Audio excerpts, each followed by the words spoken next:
Valentine's Day, 1998. I remember that day when I asked you to be my Valentine. That special bond that I felt going on between us was increasing, and I wanted to take that to the next level. I remember the look on your face. The happiness and excitement of the day we spent together drained from your face like water running down a plug hole. You said no. I loved you. You know I did. So why did you do this to me? Why? I remember you walked away in the crowd of lovers. I sat on the bench, crying. I walked home on my own. No one was home to comfort me after what you did. I remember waking up and looking at the patterns of my cuts from last night. The blood on the carpet was still there from last night. The writing on my bedroom walls was still there. Why?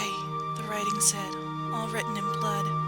I remember, 2 weeks later, I saw you on the street with another woman, much younger and better looking than me. The pain just grew and grew. Everything we had done together had just been thrown away by you. Every time we've made love, you told me that you loved me and me only. I remember when I walked down that alley, and that gang of thugs mugged me and killed me. I died thinking of you. As the knife plunged into my chest, ending my life with pain in my heart. The knife dug deeper into me. I could feel my life slipping away. The sheer pain was excruciating.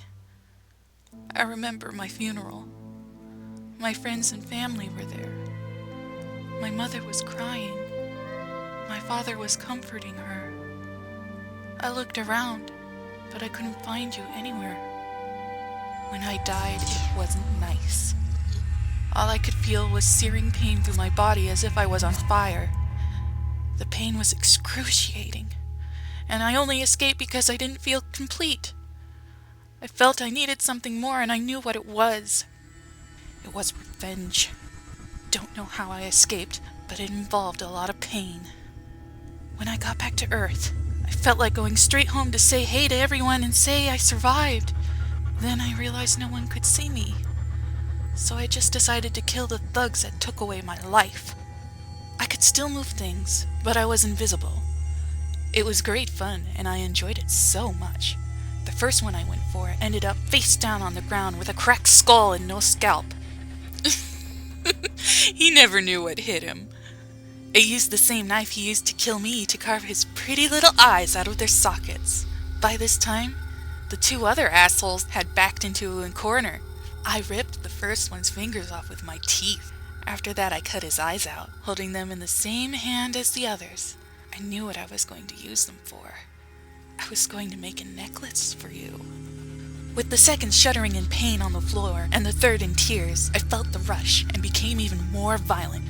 I cracked his jaw with the first uppercut and dislodged his head from its body with the second, and as with the others, I cut out his eyes with the same knife and kept the eyes and knife for later use.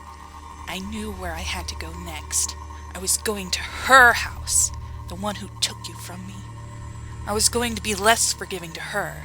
When I first saw her, she knew something was wrong. She could sense me getting closer.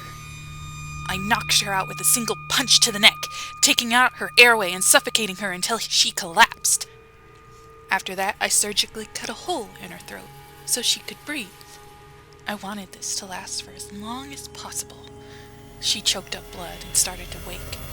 On the verge of death, it appeared she could see me. She knew who I was. "But you're dead," she stuttered. She was so wrong. I cut out her eyes with her still screaming, then plunged the knife deep into her stomach, watching her intestines pour out into the cold carpet floor. At least I think it was cold. It was too drenched in blood for me to tell. I felt better after this, but still not complete. I was still missing something. It was you. I needed you. I would never be complete without you. So I set off for your house, whistling to myself along the way. I was happy for some reason. I knew nothing could stop me now as I drew closer. I felt happier and happier. You were surprised to see me. You cried, and I told you not to. You wouldn't stop and I tied you up. I got angry. I shouted. I cut you. I put the necklace I made for you on, and you just screamed louder. I plunged the murder weapon that was used on me into your eye, and from then on, we were tied together in a permanent bond. No one would separate us. I was happy now. I could finally rest.